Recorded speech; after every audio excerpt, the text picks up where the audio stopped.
un mot que Jésus a mis sur mon cœur. Est-ce que vous croyez que Jésus est capable de vous bénir et de vous parler ce soir? Vous croyez? Alors Jésus, moi je suis le premier concerné. J'aime Jésus, j'aime sa parole, j'aime tout ce qu'il peut apporter à une vie. Et j'aimerais l'honorer en essayant que vous soyez bénis, en vous disant un mot de sa part. Alors à Dieu pour ça. Je ne sais pas combien de temps je vais prendre, mais je couperai, je ne vais pas être plus long. Si ça ne va pas jusqu'au bout, si je ne peux pas aller jusqu'à la fin du message, je sais que je peux au moins aller jusqu'à la moitié. Gloire à Dieu. Je vais vous dire une petite histoire que j'ai à cœur de vous raconter. Vous avez sûrement déjà écouté cette histoire. C'est un soldat qui s'était battu dans les tranchées. C'est une histoire vraie. C'est une histoire vraie.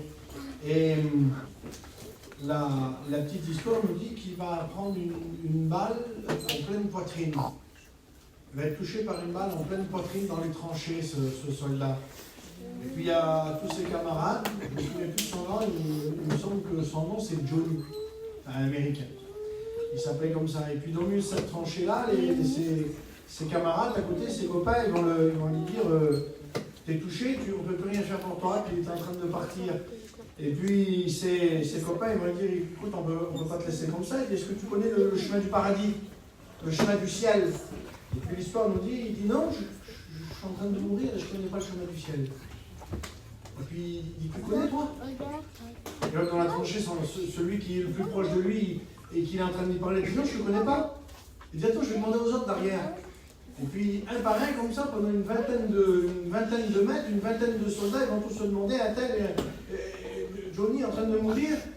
Il dit il ne connaît pas le chemin du ciel, il a pris une balle en pleine poitrine, est-ce que tu connais le chemin du ciel? Et un petit peu plus loin, là-bas, au milieu de la tranchée, il y a eu un soldat, il avait ramené un petit Nouveau Testament que sa mère lui avait mis dans son pactage. Et puis il dit, je connais moi. Et puis il va prendre le petit verset de la Bible, là, et puis de mémoire, il va dire, le meilleur truc que je peux lui ouvrir de suite, c'est Jean 3,16.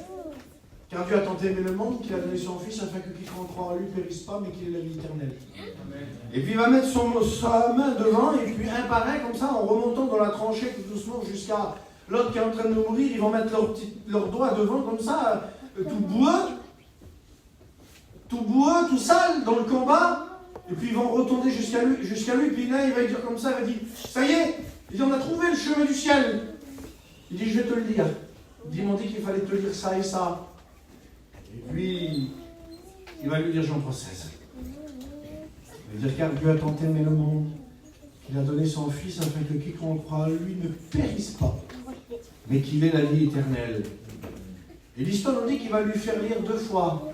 Il y a même une version qui nous dit qu'il aurait peut-être mis son nom, car Dieu a tant aimé Johnny, qu'il a tant aimé Johnny, afin qu'il a donné son Fils afin que Johnny ne périsse pas, mais qu'il ait la vie éternelle. Au bout d'un moment, il va rouvrir ses yeux. Il va dire à son petit camarade qui est en face, ça y est. Il dit, j'ai trouvé le chemin. J'ai trouvé le chemin de la vie. J'ai trouvé le chemin du paradis. Et puis il va s'éteindre comme ça. Voilà le Dieu qu'on a, nous.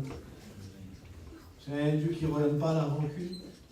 C'est un Dieu qui n'est pas là pour nous piéger. C'est un Dieu qui n'est pas là pour nous détruire. C'est un Dieu qui est là pour nous sauver. Amen. Et c'est un Dieu qui nous aime même qu'on ne mérite pas son amour. C'est un Dieu qui nous aime même qu'on n'a rien fait pour qu'on l'aime, qui nous aime. Quand on prend un petit bébé, un petit nouveau-né, qui vient naître dans un petit foyer, il n'a rien fait. Il sait à peine voir, il sait à peine parler, il ne parle pas du tout même, il fait que de pleurer. Il sait faire qu'une chose, 2 choses. Prouvé scientifiquement, ce que je suis en train de vous dire. Quand un enfant est né, il a 2 réflexes bizarres, ça porte un drôle de nom. Un, c'est pleurer s'il a faim, s'il a besoin. On ne lui apprend pas, il est né avec le besoin. Et on sait que quand un petit bébé il pleure, il a un problème, il a faim, il y a quelque chose. 2, c'est s'accrocher. Vous prenez un petit nouveau-né qui vient de naître, à la seconde, vous mettez votre doigt dans sa main, là, instantanément il serre. Il s'accroche, les réflexes qu'il y a. Donc on s'accroche à Jésus, nous. Gloire à Dieu. On s'accroche à Jésus. Et puis il n'a rien fait, ce petit bébé-là. Et pourtant on l'aime d'une force. Ça devient notre principal amour. Et toi tu ne sais pas depuis des années, tu t'en es peut-être pas rendu compte, mais Dieu t'aime très fort. t'aime, la parole de Dieu nous dit, plus qu'un homme aime son enfant. Et plus qu'un fils aime son père. À un tel point qu'il va donner justement Jean 3,16. Et je le connais d'une autre version ancienne. Il dit comme ça, écoute, je vais te la dire. Car Dieu a par-dessus tout aimé les hommes. Qu'il a donné son fils. Écoutez ce que je veux dire, car Dieu a par-dessus tout aimé les hommes. Alors moi, je ne suis pas un grand scientifique. Et je ne suis pas quelqu'un qui lit le dictionnaire souvent. Mais j'arrive à comprendre ce que ça veut dire aimer par-dessus tout. Ça veut dire qu'il m'aime plus que tout. Et la parole de Dieu dit que toi qui es dans cette assemblée, qui peut-être ne te sont pas aimés, ou qui a besoin de te sentir aimé, ou que peut-être ne le savais pas, la parole de Dieu dit que Dieu t'aime par-dessus tout. Ça veut dire qu'il n'y a rien d'autre qui est aimé plus que toi. Alors sois béni ce soir. J'aimerais vous lire une expérience d'une jeune fille. L'histoire d'une jeune fille, je ne sais pas si je pourrai aller à l'autre histoire, mais je pourrais au moins lire l'histoire de cette jeune fille qui a commencé sa vie en désastre, qui a souffert avec beaucoup de souffrances et de problèmes et de difficultés. Et il a fallu qu'elle se cache, et puis elle a vécu que dans les problèmes les plus hauts, les plus grands, et dans les plus grandes complications qu'il y a eu, jusqu'à attendre qu'un jour, quelqu'un frappe à sa porte et lui apporte une bonne nouvelle.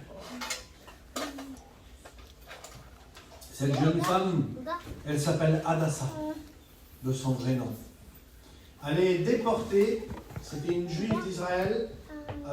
Israël a été conquis par un homme, Darius, le père à Darius, a été conquis, ils ont été massacrés, et ils sont partis en déportation dans une ville, à Babylone. Et voilà qu'il y a là-bas, il règne quelque chose de terrible, un grand racisme. Il règne là-bas un grand racisme sur les Juifs. Et cette histoire nous ressemble un peu, parce que un petit peu c'est comme ça nous. Il y a un grand racisme aujourd'hui sur les voyageurs. Je n'ai pas eu le temps d'écouter là, mais on m'a envoyé des textes comme quoi qu'il y a une loi qui est sortie qui va durcir les lois contre nous, les voyageurs, etc. Et puis cette jeune fille, cette jeune femme, la parole de Dieu nous explique qu'elle va être adoptée par son cousin germain. Mais normalement, la logique, ça devait être son oncle. Mais l'oncle ne peut pas adopter, sûrement que l'oncle était mort. Et elle a adopté parce que son père et sa mère sont morts. Donc elle commence sa vie, c'est une jeune femme, elle n'a pas de père, elle n'a pas de mère, elle n'a plus de famille, elle n'a pas d'oncle, elle n'a pas de tante, elle est toute seule, elle n'a qu'un cousin germain. Il s'appelle Mardoché. Et son cousin germain, il dit, je ne vais pas la laisser, sur moi elle dit ça, il dit, je vais prendre ma petite cousine Germine et je vais la faire vivre chez moi. Mais il se passe quelque chose de terrible, c'est qu'on ne doit pas, ça ne doit pas savoir que c'est des juifs. Et elle ne doit pas lui dire que c'est une juif. Et elle est comme ça, sans parents, sans avenir. De la famille, de la race rejetée. De la race rejetée. Mais dans l'histoire de l'humanité, il n'y a jamais eu sur Terre une race comme les Juifs pour avoir autant de coutumes. Et cette jeune fille, elle est remplie de coutumes. Et les coutumes juives, c'est que, par exemple, s'ils mangent de la viande, ils ne peuvent pas manger quelque chose qui a du lait 6 heures après. Donc, on mange du fromage après avoir mangé un peu pas. Il faut attendre 6 heures pour manger un peu de fromage après. Il y a des ustensiles pour faire cuire pour le poisson, des ustensiles pour faire cuire pour la viande, pour ne pas mélanger les deux. Il y a certains jours de la semaine, ils n'ont pas le droit d'ouvrir ne serait-ce que la porte. Un enfant est tombé par terre, ils ne peuvent pas le relever. Ils sont rangés et remplis de coutumes. Quand une femme est mariée, elle n'a plus le droit de montrer ses cheveux. Il faudrait qu'elle porte des foulards, cacher les cheveux. Interdiction de montrer ses cheveux. Interdiction d'avoir des grands angles. Mais des coutumes inexplicables. Dans le manger, dans le boire, dans la façon de se laver, dans la façon de parler, dans la façon de s'habiller. C'était toute une coutume avec un nom de famille et une race. La race, que c'est des Juifs. Dans un pays en déportation à Babylone. Et elle, elle a que son cousin germain. C'est tout ce qui lui reste. C'est tout ce qu'elle a dans la vie. Et pour-dessus le marché, c'est une femme dans des pays du Moyen-Orient là-bas. C'est-à-dire qu'une femme dans l'Europe, elle arrive à faire quelque chose tout seule, elle peut. Mais dans ces pays-là, elle n'a même pas le droit de sortir dans la rue tout seule. Si elle n'est pas accompagnée, s'il n'y a pas quelque chose. Et là, elle est comme ça, elle, dans la maison de son cousin germain. Et il y a un des plus grands hommes qui a existé sur Terre, qui avait le plus grand royaume qui a existé sur Terre. Si ce n'est pas lui le premier, c'est lui le deuxième. Il s'appelle Darius. Il y avait 127 provinces, le monsieur. Ça touchait la Turquie, ça passait derrière la Turquie, ça descendait, son pays, le territoire qu'il avait lui, ça descendait jusqu'en Éthiopie, et ça montait jusqu'en Inde, pratiquement jusqu'à la Chine, ça touchait la Russie en haut. C'est un des plus grands pays qui a jamais existé sur Terre. Et lui, il est le roi du pays le plus grand qui a jamais existé. Cet homme est tellement important et tellement puissant qu'on ne pouvait pas rentrer dans sa présence. On ne pouvait pas venir voir cet homme-là de nous-mêmes. Il a été assis sur son trône, sur la grande chaise qu'il avait en haut dans le palais. Lui regardait ses quelques serviteurs qui avaient le droit d'être là à ce moment-là. Et il leur disait, qui c'est qui est derrière la porte là-bas? Il lui disait, il y a un tel. Il disait, appelle-moi lui. S'il était derrière, c'est qu'il avait une demande. Mais sinon, tu pouvais rester 6 mois, 1 an, 2 ans, des années derrière la porte. On lui disait que tu étais là, c'est lui qui choisissait quand tu venais. Si par malheur un homme rentrait dans la présence de cet homme-là, de ce roi, sans que le roi l'ait appelé, il était exactement, instantanément mis à mort. À moins que le roi lui tendre le sceptre royal. J'accepte que tu es venu sans que je te convie dans ma présence. Il faut que je te donne un sceptre en or royal pour te sauver. Sinon, tu étais mort instantanément. Imaginez-vous la puissance du roi qu'elle a à ce moment-là. Et ce roi, il décide de faire une fête qui dure 6 mois, 180 jours. Le peuple entier, les plus grands hommes de la terre de cette époque-là sont conviés, je coupe au plus court. Et ce roi, il va dire comme ça. Il est marié à la reine Vaspi, dans la version comment on dit. Il dit, va me chercher la reine, mettez-y la couronne royale, les vêtements royaux, et faites-la passer devant tous mes invités au bout de 6 mois de mariage, de fête. Pas de mariage, mais d'une fête qui a duré 6 mois. Il dit que tout le monde contemple la beauté de la reine. Et la reine est orgueilleuse. Le premier péché qui a été conçu, le premier péché qui a existé, qui a été conçu dans le cœur de Satan, c'est l'orgueil. Et la reine est remplie d'orgueil. Et quand le plus grand roi qui a peut-être jamais existé sur terre l'appelle, elle refuse. Et là, elle est mise à part, elle est répudiée, puis le roi, il est triste. Il est rempli d'amour, ce roi, quand on lit l'histoire. Il n'est pas méchant du tout. On voit que c'est vraiment une personne qui est bonne et remplie de bons sentiments. Et dans l'histoire que je suis en train de vous dire, il représente Dieu, il représente Jésus. Et puis, on va avoir une idée. C'est l'histoire que je suis en train de vous dire là.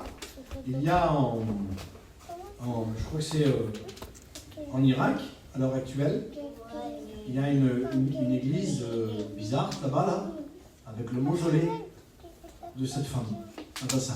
Sa tombe existe encore à elle. Et ils n'ont pas encore retrouvé le tombeau de Darius. Mais le tombeau de cette jeune femme-là, il existe encore. Ce que je suis en train de vous dire, c'est une véritable histoire. Et quand vous voyez qu'en Israël, ils font la fête des Lumières, quand vous écoutez en Israël, ils font la fête des Lumières, mais c'est elle-là, qui a fait qu'il y a la fête des Lumières encore aujourd'hui en Israël. Donc c'est l'histoire que je suis en train de vous dire, et c'est réellement passé, au détail près. Et ils vont dire comme ça, vous avez vu à la télé le film Le Bachelor? Eh bien le premier Bachelor qui a jamais existé, c'est le roi Darius. Et là ils vont dire comme ça. Ils vont dire le roi est malheureux, il n'est pas bon que le roi reste sans une reine.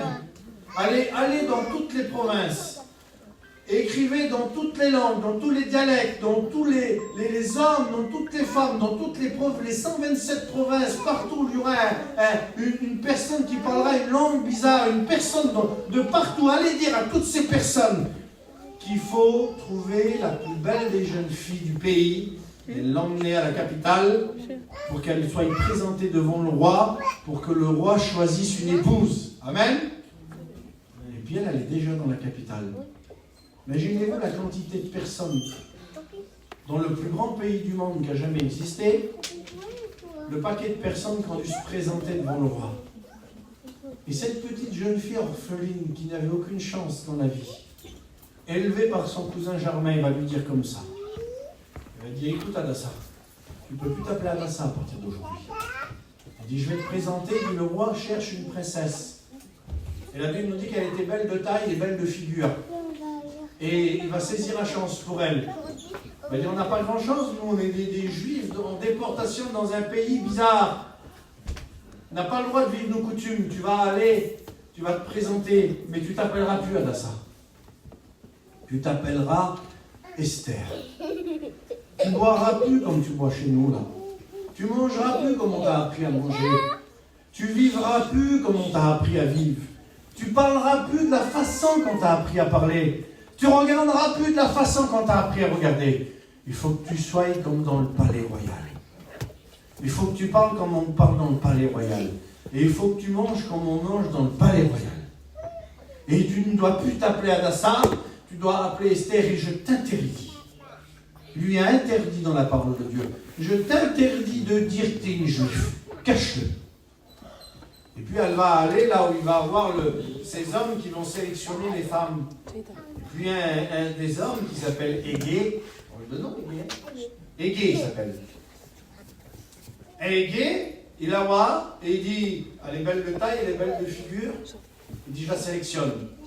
Et elle va être sélectionnée. Et quand on était sélectionné, on avait le droit à 7 servantes. Compliqué encore, ça, on va rentrer, représente le chiffre de Dieu, les 7000 ans, etc. Bon, c'est pas ça. Écoutez-moi bien. Revenez sur cette petite jeune femme. Revenons sur elle. Que jusqu'à ce jour, elle n'a vécu que et seulement de l'injustice, de la souffrance, du deuil, de la méchanceté et de la privation. Et elle arrive dans le palais royal, elle est toute seule, elle ne sait pas et elle est jeune. Et là, elle se souvient juste de 2 choses. J'ai plus le droit de m'appeler Adassa, je dois m'appeler Esther. J'ai plus le droit de faire les rites que j'avais chez moi, il faut que je change. Et pour être présenté devant le roi, juste pour que le roi, là, il voit, je vous lis le verset que vous voulez, on le lira dans Esther 2, dans le livre d'Esther, le chapitre 2 et le verset 12. Écoutez ce qu'il est dit à ce moment-là. Chaque jeune fille allait à son tour vers le roi Assyrius après avoir employé 12 mois à s'acquitter de ce qui était prescrit aux femmes. Pendant ce temps, elles prenaient soin de leur toilette.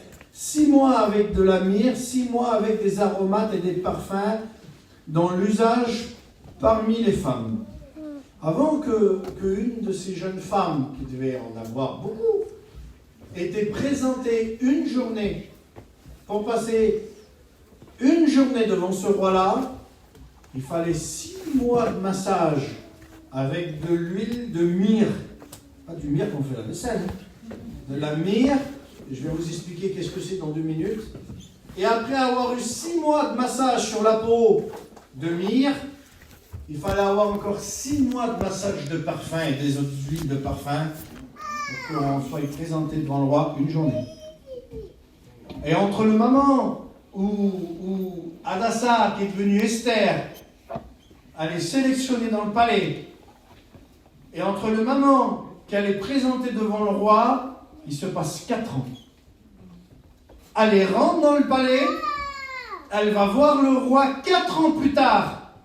C'est-à-dire pendant 4 ans, tous les jours, on lui a fait des massages sur sa peau, de myrrhe et d'huile de parfum. Et je voudrais vous dire juste une minute, qu'est-ce que c'est que la myrrhe? Vous voulez ou pas? La myrrhe, c'est la sève d'un petit buisson bizarre. Une petite plante, un petit arbuste qui pousse dans les endroits arides. Il a des toutes petites pétales, des toutes petites feuilles comme ça, mais elles sont courtes. Il a des grandes épines. Des petites feuilles courtes et des grandes épines. Et il fait de la sève. Comme vous voyez, la sève des pins, il fait de la sève. C'est plus ou moins la même couleur que la sève d'un pin. C'est une sève un petit peu beige, jaune, comme ça, là. Et puis il faisait chauffer ça dans de l'huile. Mais voilà, c'était le tout premier, écoutez bien, c'était le tout premier antiseptique au monde. Il avait deux effets. Il était anti-infection et antiseptique. C'est-à-dire, si tu avais une plaie, il te guérissait. Et il enlevait les infections. J'ai appris, il n'y a pas longtemps, ça va vous faire rire, vous savez, quand on essaye des chapeaux, des casquettes dans les magasins, eh bien, il est possible d'attraper un champignon qui ne se voit pas du tout, qui est invisible à l'œil nu. Et j'ai dû l'avoir parce qu'il fait tomber les cheveux. Il fait tomber les cheveux, mais c'est pareil sur les femmes. Hein. Il fait tomber les cheveux des femmes et tu ne peux pas le voir. Et vous savez ce qu'il faut faire pour le voir? Il faut mettre une lumière ultraviolet. Et quand on passe sur la tête de la personne une lumière ultraviolet, elle est tout éclairée la tête. Elle est tout éclairée. Et là, les gadgets disent, ben oui, ben il y a le fameux champignon comme ça. Des parasites de peau. Il y a des petits parasites de peau qui se mettent dessus la peau. On s'en rend pas compte, c'est collé à la peau. Mais tu peux te laver avec tout ce que tu veux. Et la Bible parlera. Elle dit combien même, il dit un léopard se laverait avec de la potasse. Il dit, peut-il enlever ses taches? Est-il possible qu'il enlève ses taches? Et la parole de Dieu nous dit que le péché est enraciné où il est, Seigneur. On va l'enlever s'il est possible de faire une opération et d'enlever le péché de l'être humain. Il dit, il est enraciné où? Dans la moelle des os. Mais comment tu vas faire alors? La moelle des os, c'est ce qui est à l'intérieur de l'os. Le péché est enraciné aussi profondément dans l'homme. Oui, c'est la Bible qui le dit. Il dit, c'était l'image des choses à venir. Et cette jeune fille qui s'appelle Esther maintenant, elle est en train de représenter dans le spirituel une personne qui est en train de se convertir à Jésus. Et laisse-moi te dire dans le nom de Jésus-Christ que si tu veux rencontrer l'époux, parce que c'était pas possible. Écoutez mes frères et sœurs, je vous en supplie, avec un cœur rempli d'amour et des paroles remplies de douceur, mais avec une voix qui crie quand même, parce que vous n'allez pas m'écouter sinon. Si elle ne jouait pas le jeu, écoutez-moi, je vous en supplie, pour l'amour de Jésus, écoutez-moi. Si elle ne jouait pas le jeu, et qu'elle voulait faire la juive, je fais une mouche, moi. Je fais pas comme vous voulez, vous. Si elle voulait faire mon famille, on sait mettre bac. Vous connaissez un petit peu, il y en a quelques-uns ici. Je suis un mec bac, moi, dans la maison de Dieu. Et je dirige la maison de Dieu à un mec bac, moi. Ben, je vous promets qu'elle ne restait pas une heure. Elle n'était pas méritante. Mais on lui a offert une chance. Mais qui parmi vous, il peut se lever et dire, moi je mérite le salut par mes actes. Je suis tellement un homme bien et une femme bien que moi je suis sauvé instantanément. Je mérite. Mais qui mérite ça ici? Méritait pas la petite jeune fille d'être là. C'était une race qu'elle n'allait pas, avec des coutumes qu'elle n'allait pas, et elle a vécu que de la misère. Mais elle a eu une chance, c'est d'être pris et d'être emmenée dans le palais royal. Et le plus grand palais au monde qui a jamais existé, ou les plus grandes richesses du monde qui n'ont jamais existé sont là.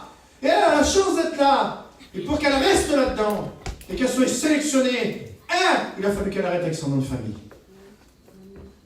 Il a fallu qu'elle arrête avec son nom, son identité à elle. Ça serait trop beau. Ça serait trop beau. Je pourrais servir Dieu, moi, le Sony. On peut le soigner pour ceux qui ne savent pas, moi le Sony. Avec la façon que j'ai été élevé. J'ai été élevé dans la violence, dans l'arnaque, dans la méchanceté, dans plein de choses comme ça. Et puis arriver là, je vais servir le Seigneur avec ça, moi. Mais j'ai plus le droit, frères et sœurs, je ne sais pas si vous comprenez. Est-ce que j'ai le droit, moi, en tant que serviteur, d'être un violent, d'être un méchant? Excusez-moi, je vais être vulgaire, d'être un malpoli, d'être un sale, d'être un homme qui fait du mal, d'être un menteur. Non, tu n'as pas le droit d'être un pasteur. Ben oui, il a fallu que j'arrête. Et puis il a fallu que la mire, l'anti-infection, l'anti-parasite, le péché qui parasite l'homme, et qui affecte le cœur de l'homme. Il a fallu qu'on me fasse des massages, moi, serviteur de Dieu, et que mon cœur soit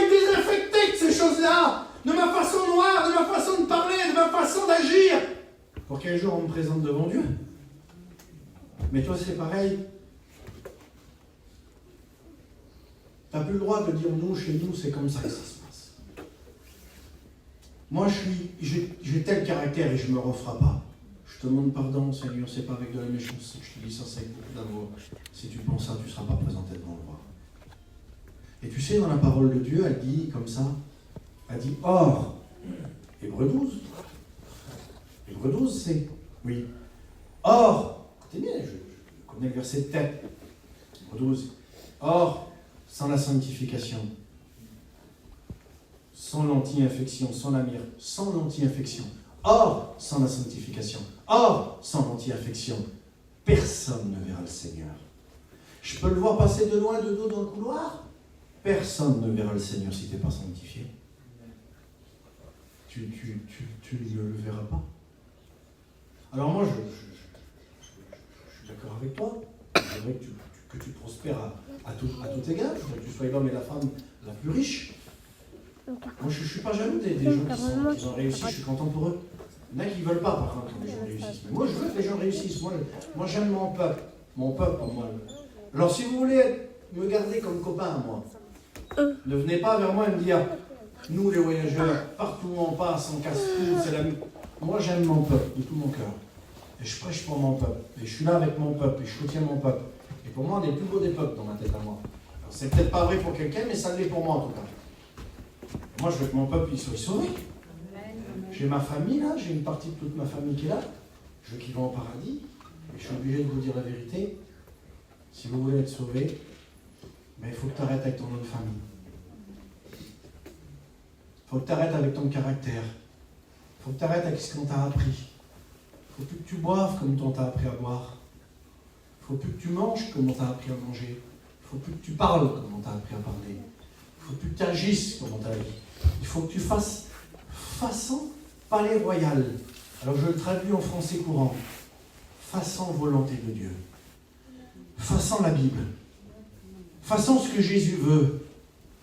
Et t'acceptes que des mains viennent sur toi, des mains invisibles, des mains du Saint-Esprit, avec de la myrrhe qui représente le sang de Jésus, celui qui purifie de tout péché, passe tous les jours sur ton cœur.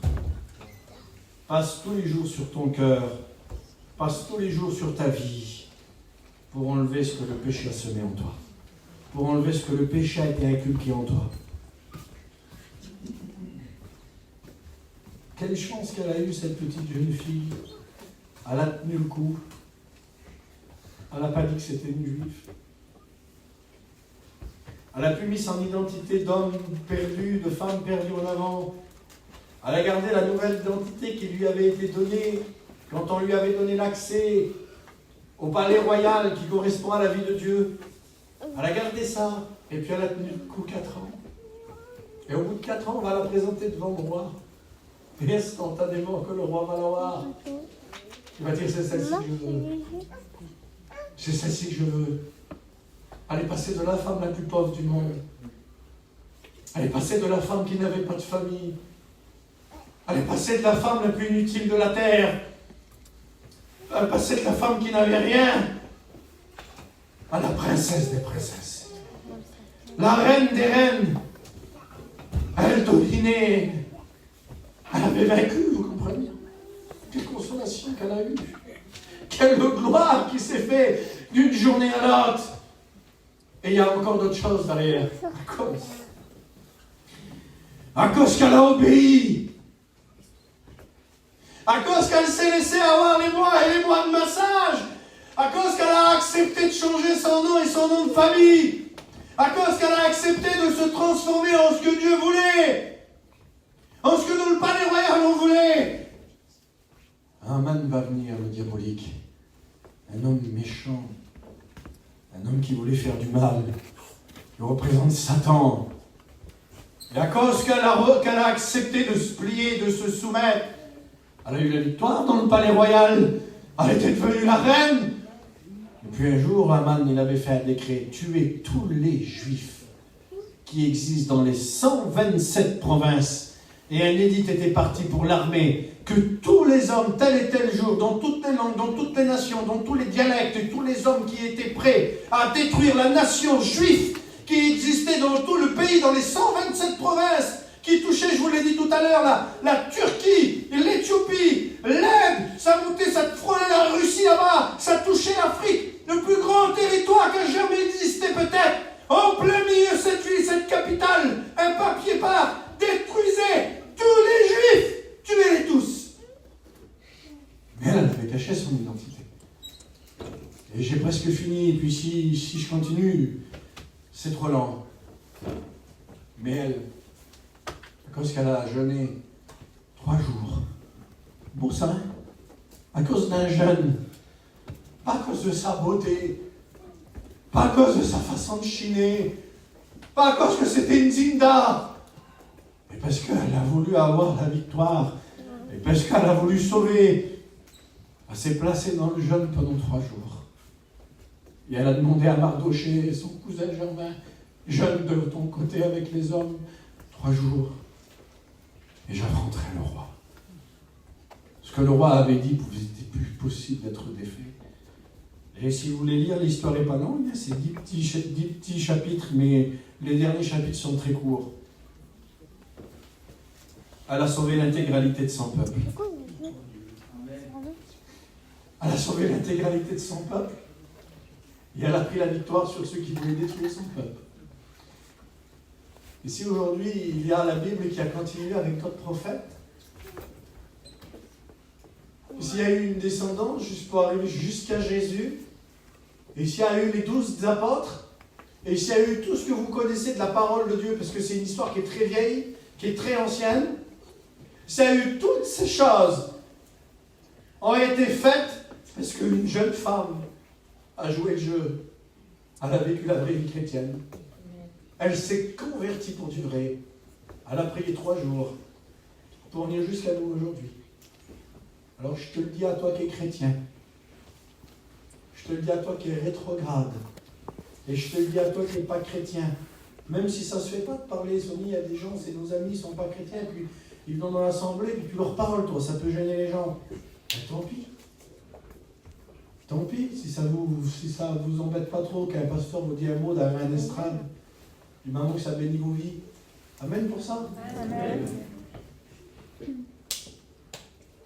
De la même façon qu'un jour, il y a eu quelqu'un qui a toqué à la porte.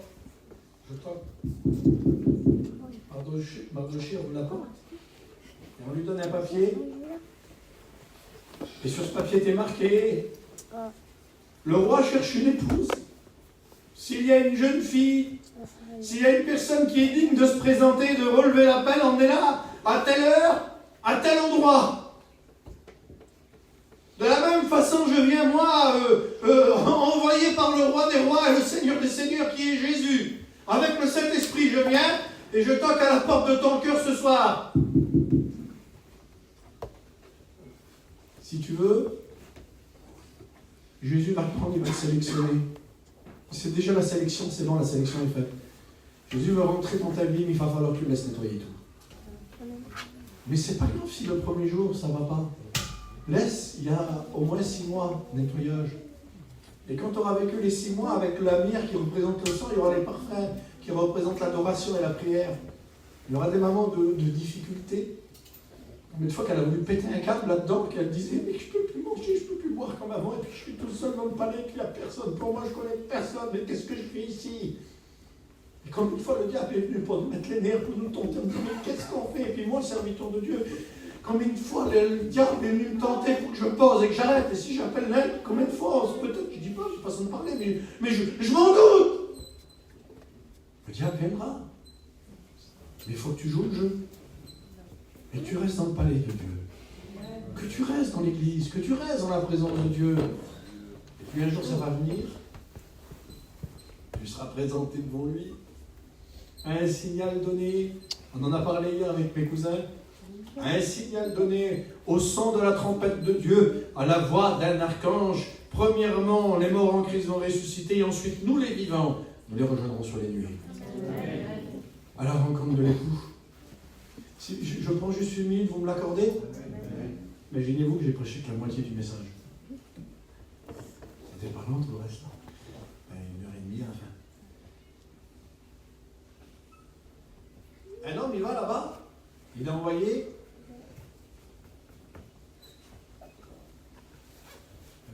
Je crois que c'est Isaac, c'est Abraham. C'est Abraham pour Isaac. Voilà, c'est ça, c'est Abraham pour Isaac. Il va avec les chameaux là-bas, va dans la ville, telle ville, va au puits, puis tu vas voir.